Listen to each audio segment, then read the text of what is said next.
త్వరలోనే నామినేటెడ్ పోస్టులు సీఎంకు వెంటనే లిస్ట్ ఇవ్వండి. పిసిసి చీఫ్ ఇన్ఛార్జ్ మంత్రులకు ఖర్గే ఆదేశం.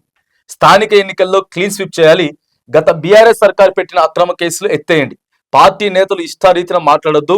కాంగ్రెస్ నేతలతో సమావేశంలో పార్టీ చీఫ్ దిశానిర్దేశం. కులగణన తెలంగాణ సర్కార్ విజయం అని చెప్పి సీఎం రేవంత్ రెడ్డి మాట్లాడితే ఇక నిన్న కనిపించింది మొత్తం ఏది స్క్రీన్ మీద కనిపించింది మొత్తం ఎక్కువగా ఖర్గే గారు మాట్లాడింది ఏది స్టేజ్ మీద, ఎల్బీ స్టేడియంలో స్టేజ్ మీద మాట్లాడింది ఖర్గే గారు. తర్వాత రేవంత్ రెడ్డి గారు, మీ మొంద ఎమ్మెల్యేలు 15 ఎంపీలు, తర్వాత కాంగ్రెస్ పార్టీ మామూలు పార్టీ కాదు, తెలంగాణలో మొత్తం విజయం సాధించేసినాం, ఇటు కులగణనకు సంబంధించి కానీ లేకపోతే ఇటు మేము పథకాలు ఇచ్చేటటువంటి విషయంలో కానీ చెప్పి అది మొత్తం స్క్రీన్ మీద కనపడింది కదా. ఆ తర్వాత ఇగో ఇది మీటింగ్ జరిగింది. తర్వాత మీటింగ్ జరిగింది. మల్లికార్జున ఖర్గే గారు దిశానిర్దేశం. కొందరు లిమిట్స్ దాటి మాట్లాడుతూ ఉన్నారు, ఇట్లయితే ఇబ్బందులు అవుతాయి, ప్రభుత్వం మీద కొద్దిగా వ్యతిరేకత ఉన్నటువంటి మాట మాత్రం వాస్తవం ఇక్కడ నడుస్తూ ఉన్నది.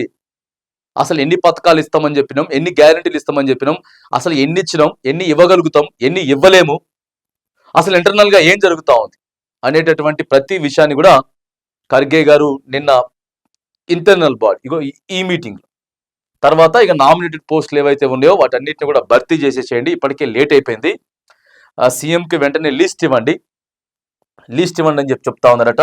పిసిసి చీఫ్ ఇన్ఛార్జ్ మంత్రులకు ఖర్గే ఆదేశం. ఇక ఇటు మహేష్ కుమార్ గౌడ్ గారు కానీ లేకపోతే ఇన్ఛార్జ్ ఎవరైతే ఉన్నారో మరి వాళ్ళందరికీ కూడా వారిద్దరికీ కూడా ఇవ్వమని చెప్పినారట.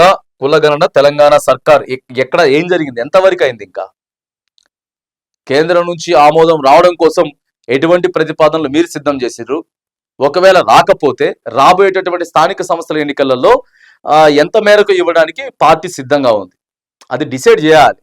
అవ్వకముందే అన్ని చేయడం కాదు.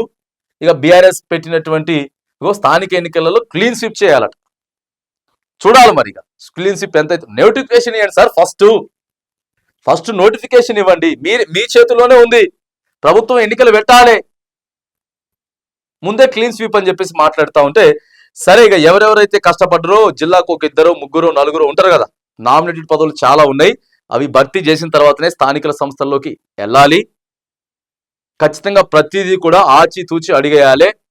మళ్ళీ కష్టపడటం మొదలు పెట్టకపోతే మాత్రానికి రాబోయేటటువంటి 2028-29 ఎన్నికల్లో మాత్రానికి మనకి ఇబ్బందులు అయితే అని చెప్పేసి పార్టీ ఇంటర్నల్ గా ఒక సమావేశం కూడా ఖర్గే గారు నిర్వహించినట్లు మనకు కనబడతా ఉంది.